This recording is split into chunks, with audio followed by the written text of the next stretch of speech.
Bonjour Arseny, tu m'entends?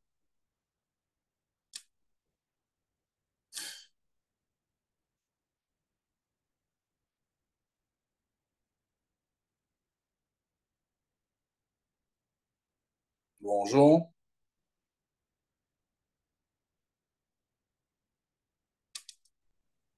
salut, ça va? Bonjour. Bonjour. Oui. Ouais, désolé pour le retard, en fait, il y a eu des soucis de connexion.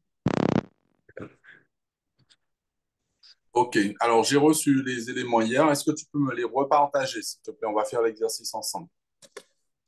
D'accord.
C'est bon, ça va? Oui, c'est bon, j'ai envoyé. Tu as envoyé par WhatsApp ou bien tu partages sur l'écran? J'ai envoyé par WhatsApp sur le cours de SVT. Ok, Cours de alors SVT, attends. Mathias, c'est bon. Ok.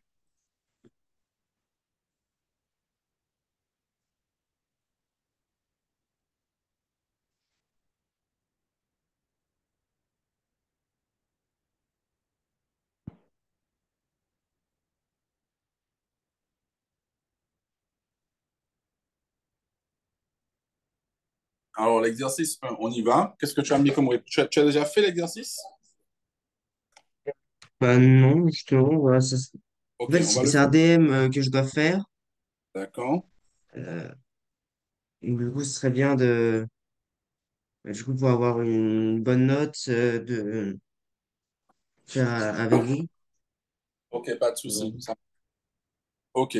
Alors, on y va. Exercice 1 qui est sur 3 points. Donc, tu as deux documents à légender. ouais. Alors, déjà, pour la première photographie, euh, je pourrais dire que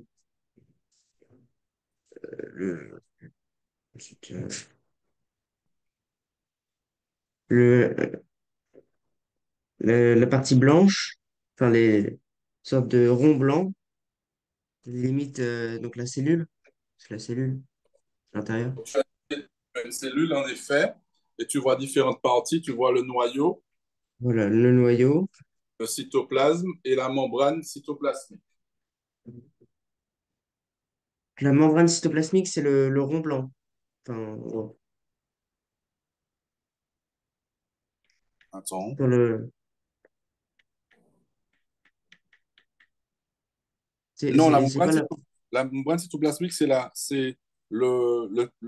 ligne blanche que tu vois à l'extérieur. Oui, d'accord. Membrane cytoplasmique.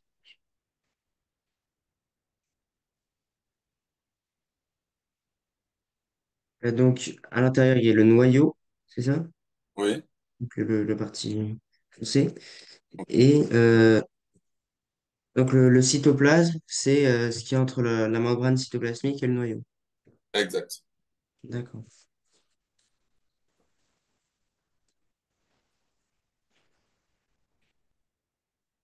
Et une sorte de... À l'intérieur du noyau, Il y a une Oui. sorte de rond aussi qui est plus clair. C'est quoi? Alors, pour moi, tu es en troisième. Alors, je vois pas bien. C'est le nucléole, mais je suis pas sûr. Ne mets rien pour cette partie. Parce que je préfère que tu ne mettes rien que tu te trompes. D'accord. Euh, pour la deuxième photographie, du coup, on a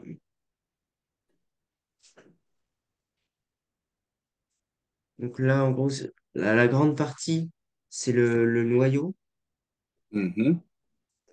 Donc, noyau. Et à l'intérieur, du coup, c'est des chromosomes. Ouais, c'est le matériel génétique. Oui, chromosome, matériel génétique.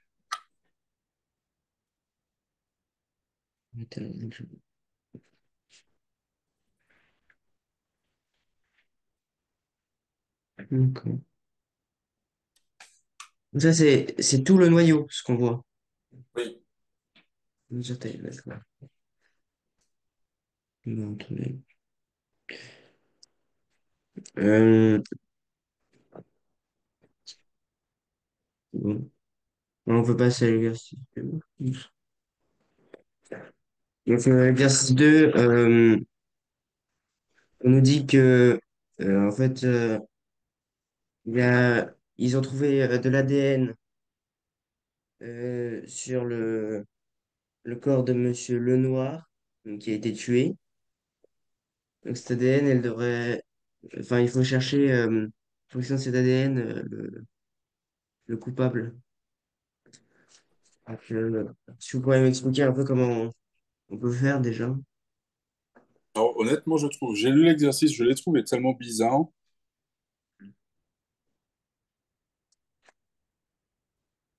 Alors, ce qu'il faut tout simplement faire, c'est récupérer le matériel génétique de l'ensemble des personnes présentes et du chien également,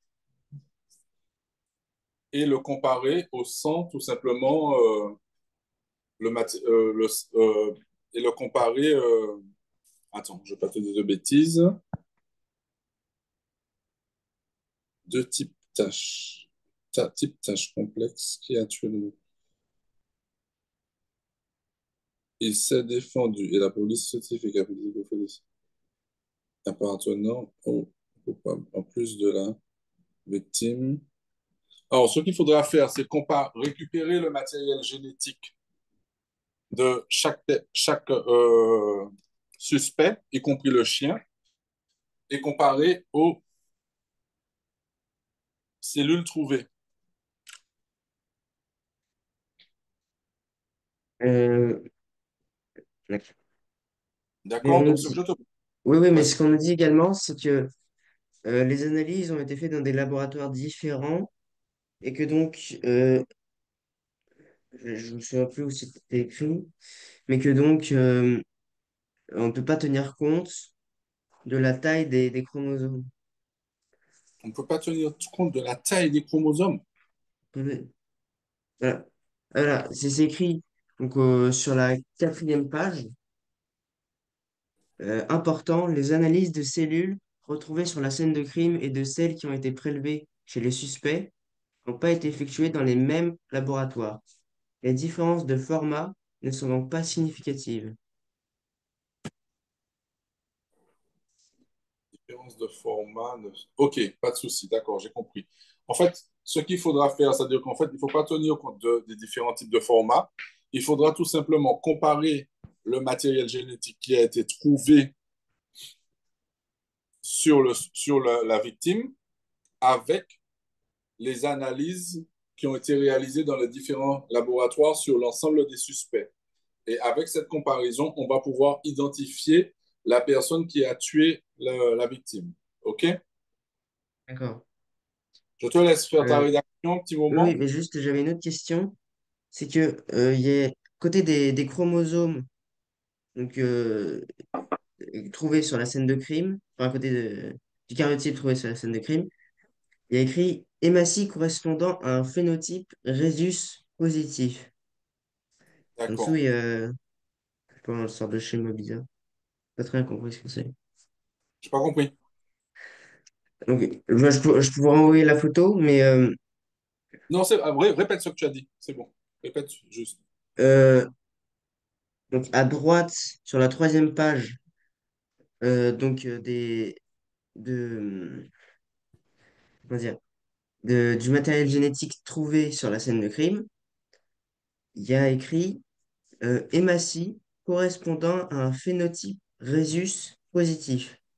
D'accord. OK. Un schéma. Alors, ce qu'on va devoir faire, c'est déjà comparer, identifier, pardon, les résus de chacune des victimes, des suspects, et C'est c'est quoi un identifier, Rhesus?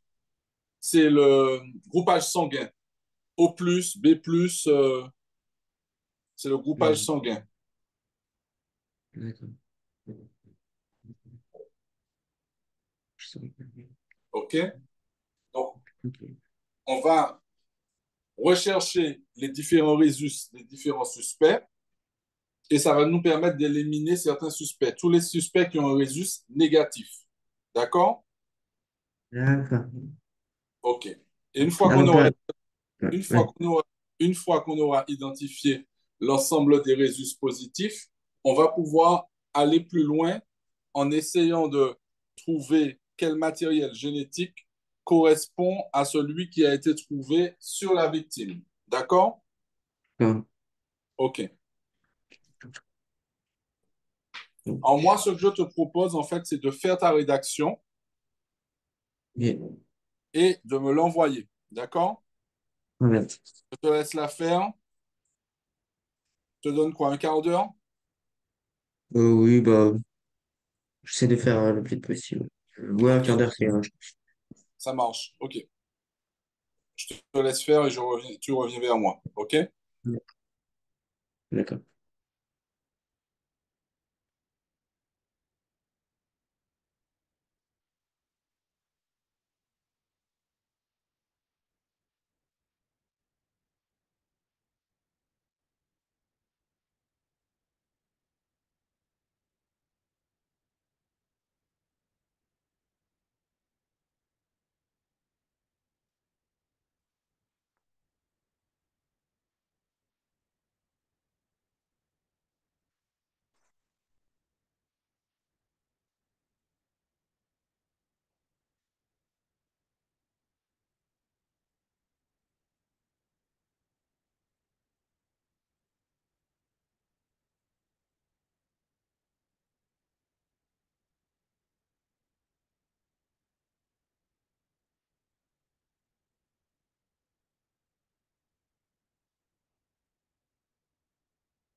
J'ai une question pour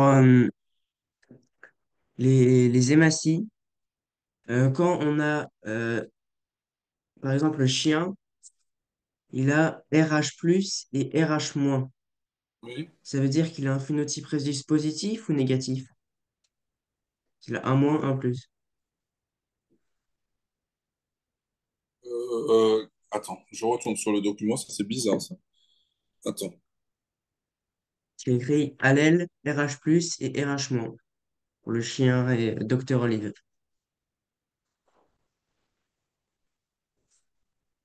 Euh, attends.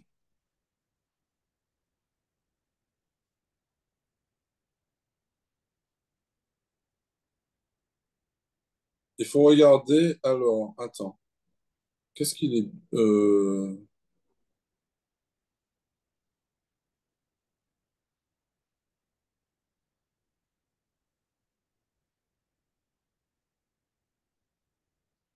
il est positif. D'accord.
Fini, donc je vous l'envoie.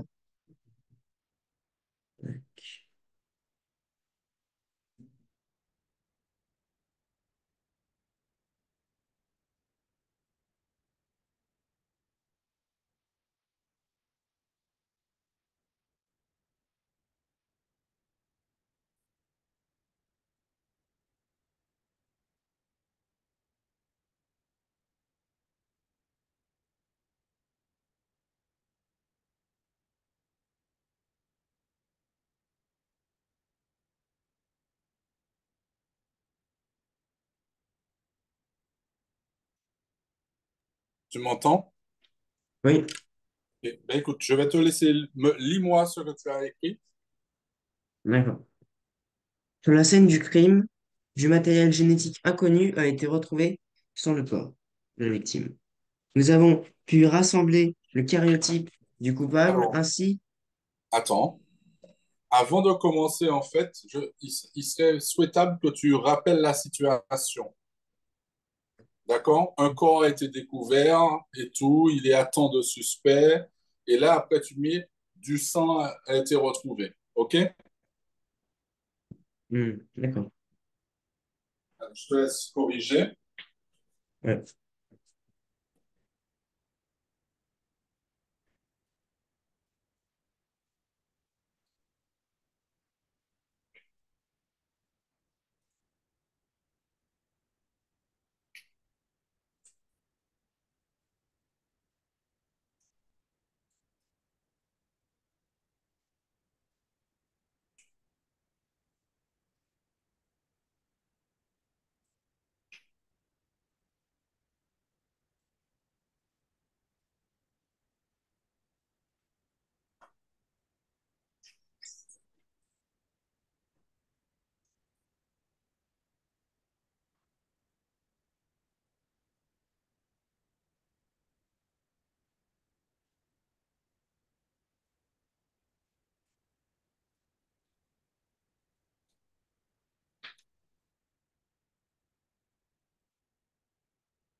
Ça- Donc, le corps sans vie de Docteur Lenoir a été retrouvé. Il a sans doute été assassiné car des traces de sang sont présentes. Nous avons trouvé les 6 suspects de ce crime, dont un chien. Du sang du coupable a été retrouvé sur le corps. Donc, sur la scène de crime, du matériel génétique inconnu a été retrouvé. Nous avons pu rassembler le karyotype du coupable ainsi que l'hématie du criminel. Par la suite, nous avons rassemblé les karyotypes de tous les suspects ainsi que leurs hématies. Nous allons procéder par élimination. Dans un premier temps, nous nous sommes intéressés au groupe sanguin, donc aux hématies. Le coupable a un phénotype rhésus positif. Donc, tous suspects ayant un phénotype rhésus négatif sont écartés et innocentés. Un seul suspect a un phénotype rhésus négatif, le professeur Violet. Il est donc innocent. Dans un deuxième temps, le karyotype du coupable est un individu masculin possédant un chromosome X et un Y. Nous pouvons d'ores et déjà innocenter les individus féminins, à savoir Madame Pervenche et Mademoiselle Rose. De plus, le colonel Moutarde possède 2 chromosomes X et un chromosome Y. Il est atteint d'une trisomie. Il peut également être innocenté. Il nous reste donc 2 suspects, Docteur Olive et Rex, le chien. Pour finir, nous allons nous focaliser sur le nombre de paires de chromosomes présentes dans les karyotypes de chaque individu. Le coupable possède 23 paires de chromosomes. Le chien, quant à lui, en possède 39. Donc le chien est innocenté. Il reste donc un suspect, Dr Olive, qui possède un phénotype rhésus positif, un chromosome X et un chromosome Y, et 23 paires de chromosomes, tout comme le matériel génétique du coupable. Nous pouvons donc affirmer que le coupable du meurtre de Dr Lenoir est Dr Olive.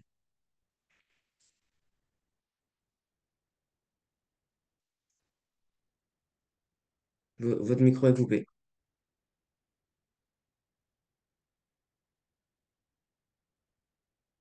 Oui.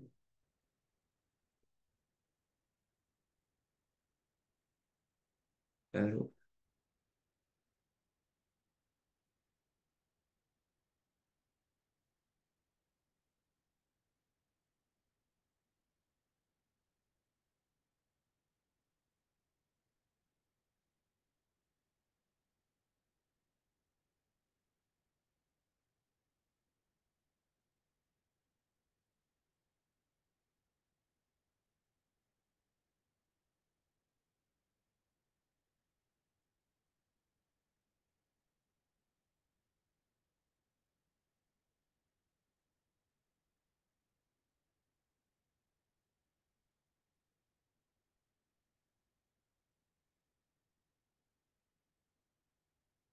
Vous m'entendez?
Vous êtes là?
Allô, Arsony, Arsony, tu m'entends? Non. Tu Ah, m'entends? vous m'entendez, c'est bon? Ouais, c'est bon, je t'entendais pas. Oui, ben, je sais pas. C'est parce que, bah, je sais pas, vers 21, vous entendez plus. Ok. Bon. Euh, euh, du coup, comme on a perdu, Ouais, exact. On peut une continuer. demi-heure, on pourrait peut-être, enfin, Ouais, une demi-heure entre 11h et 11h30, on pourrait ouais, continuer on peut. maintenant si Ouais, ça vous c'est dérange bon, pas. c'est bon. Non. Très bien. Euh, alors, donc l'exercice 3. Pour chaque proposition, il vous est donné quatre réponses. A, B, C et D. C'est sur la quatrième feuille. D'accord, vas-y. Une ou plusieurs. Vous voyez? Non, attends. Ouais. Vas-y. Oui, donc le génotype, euh, c'est l'ensemble des chromosomes d'une cellule, l'ensemble des allèles d'un individu, l'ensemble des caractères d'un individu. Détermine le phénotype d'un individu. Euh, Pas l'ensemble des chromosomes, c'est l'ensemble des allèles. C'est peut-être l'ensemble des allèles d'un individu? Exact. Ouais, c'est bien ça.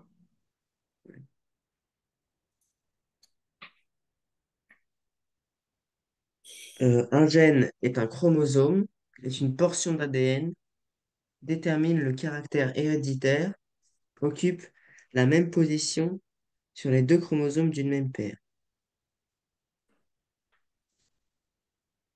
C'est une portion de l'ADN.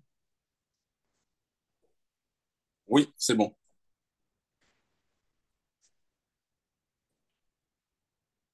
Et donc là, il n'y a qu'une réponse. Ils disent là où les réponses. Donc, il n'y avait qu'une réponse pour les deux. Ouais, il n'y a qu'une réponse là. Attends. Les autres sont faux. Ok. Donc, les chromosomes sont constitués d'ADN Ok. et surtout le Alors, chromosome pour le C. 3, la réponse c'est A, B. Vous savez, sont toujours présents dans la cellule, mais pas toujours visibles au microscope. Voilà. Oui, mais ils sont toujours présents dans la cellule, donc pas toujours visibles au microscope. Et la C, elle marche, ils sont pas toujours Comment? présents. Ah non, la C, elle marche pas. Non. Ils ont toujours les mêmes allèles quand c'est.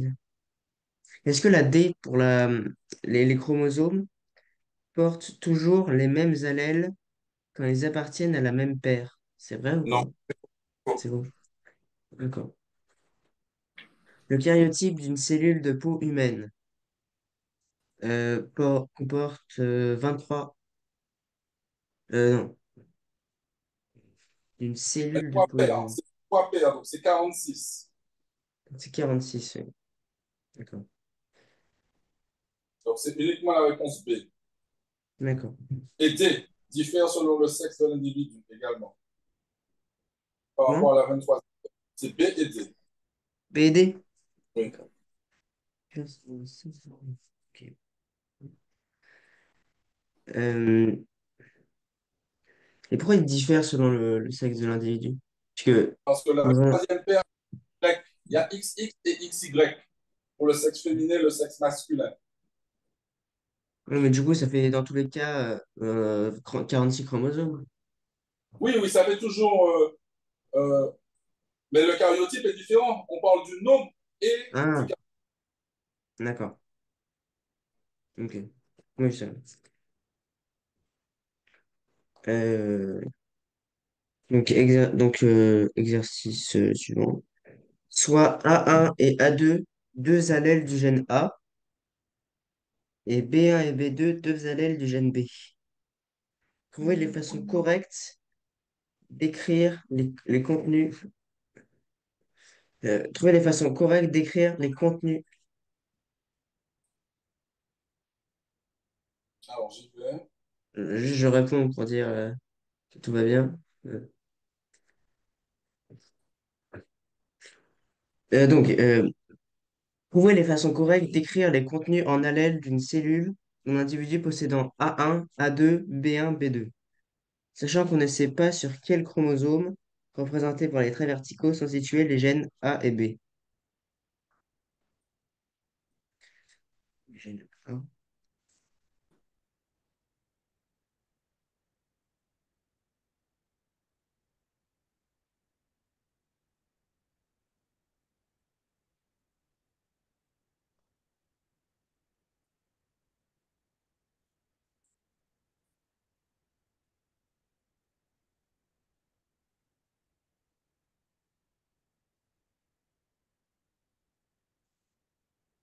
Alors, Je n'ai pas très bien compris, moi.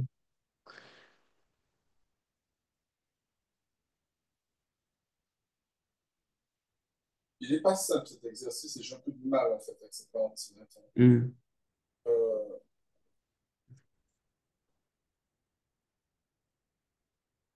tu reprends les cours quand?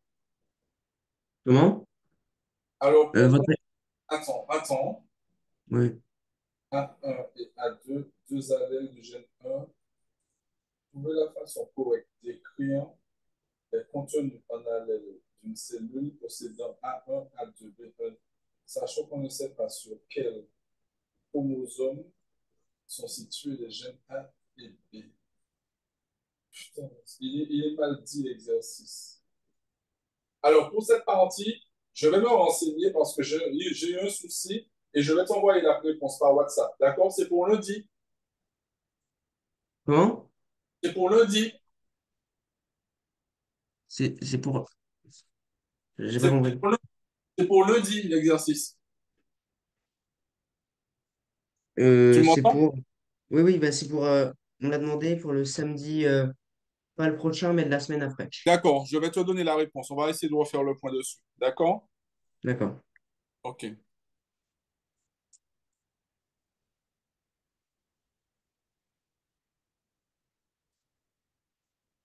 ok. Alors, ce que je te propose, c'est de me renvoyer. Tu voulais refaire une séance? Non, pas spécialement. Non. Bah là, c'était... possiblement, là pour l'instant, c'était juste pour le devoir maison. D'accord. Euh, que, que si vous disiez Ok. pas Alors, avant. je vais faire un point avec le responsable par rapport au problème qu'on a eu aujourd'hui. Ok. Et je reviens vers toi, en fait, dans la journée pour qu'on puisse retravailler avant la fin de la semaine. D'accord? Parce qu'on a quand même perdu une Mm. demi-heure. On a pas, quasiment Ouais. perdu 45 minutes, en fait. D'accord? Mm. Pas de Ok. souci. Ok. Envoie-moi ta dissertation. Ok? D'accord. Et donc, Ok. bah, je voulais envoyer sur votre... bah, personnellement. Ok. Pas de souci. Ça marche. C'est bon pour toi, ça va? Désolé, en fait, d'avoir un problème de Ouais, connexion. Donc voilà. Et puis, je vois avec le responsable pour qu'on puisse refaire une heure qu'il va t'offrir. En fait, je vais devoir voir ça avec lui. OK? ok. OK. D'accord. Ben, écoute, ça marche. Et puis, je te apporte la réponse pour la question numéro 5. Merci. OK, ça marche. Au revoir. Au revoir.